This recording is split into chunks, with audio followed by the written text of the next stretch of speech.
Bismillahirrahmanirrahim. Assalamualaikum warahmatullahi wabarakatuh.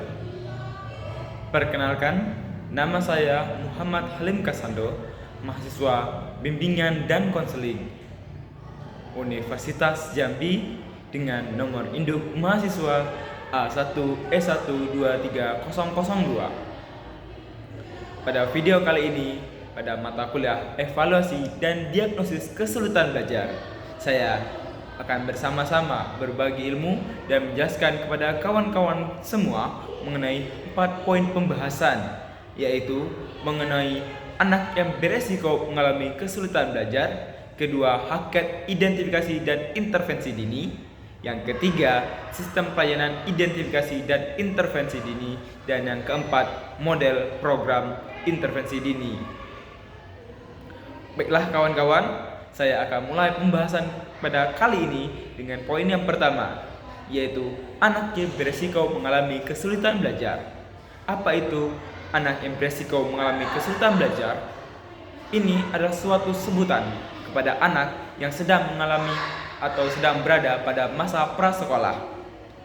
Anak ini sebenarnya belum mengalami masalah kesulitan belajar, akan tetapi ia memiliki kemungkinan yang cukup tinggi untuk gagal dalam menjalankan tugas-tugas dan materi yang ada di dunia persekolahan dan dunia pendidikan, yang mana hal ini disebabkan oleh faktor-faktor tertentu.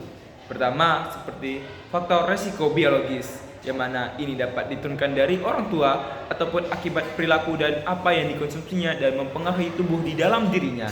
Dan yang kedua, risiko lingkungan, yang mana lingkungan berperan aktif dan berpengaruh besar pada perkembangan diri anak, yang mana juga berpengaruh pada kesulitan belajar yang mungkin dialaminya. Mulai di lingkungan ini termasuk dari dirinya di rumah, di lingkungan sekitar rumahnya, dan juga termasuk di lingkungan sekolahnya.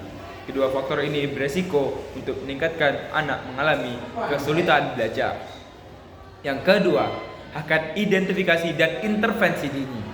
Ini adalah suatu tindakan yang mana dilakukan untuk melakukan pencegahan dan mengidentifikasi dan mengetahui kesulitan belajar anak. Anak yang mengalami kesulitan belajar sendiri dapat dilihat dari berbagai faktor seperti motorik, komunikasi, sosial, emosi, dan juga pada faktor kognitif yang dilakukannya. Baiklah kawan-kawan, kita lanjut pada poin pembahasan yang ketiga. Pada poin pembahasan yang ketiga, kita akan membahas mengenai sistem pelayanan identifikasi dan intervensi dini.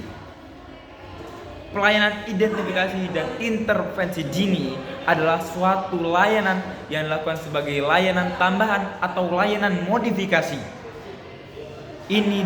Layanan ini diberikan kepada anak yang beresiko mengalami kesulitan belajar. Hal ini dilakukan untuk mendukung perkembangan mereka secara maksimal dan optimal, kawan-kawan. Nah, pelayanan ini sendiri terdiri dari 4 pelayanan yang dapat dilakukan. Pertama, pelayanan di rumah. Kedua, pelayanan di pusat identifikasi dan intervensi dini. Ketiga, pelayanan terintegrasi dengan TK. Dan yang terakhir, pelayanan gabungan. Keempat pelayanan ini dapat dilakukan dalam sistem pelayanan identifikasi dan intervensi dini. Kita lanjut pada poin pembahasan yang keempat sekaligus poin pembahasan yang terakhir, yaitu model program intervensi dini. Model program yang dilakukan pada intervensi dini dibuat dan dilakukan dengan melakukan pendekatan yang komprehensif. Pendekatan yang komprehensif dilakukan dengan memberikan stimulasi dan latihan-latihan yang sesuai pada aspek-aspek perkembangan pada anak tersebut.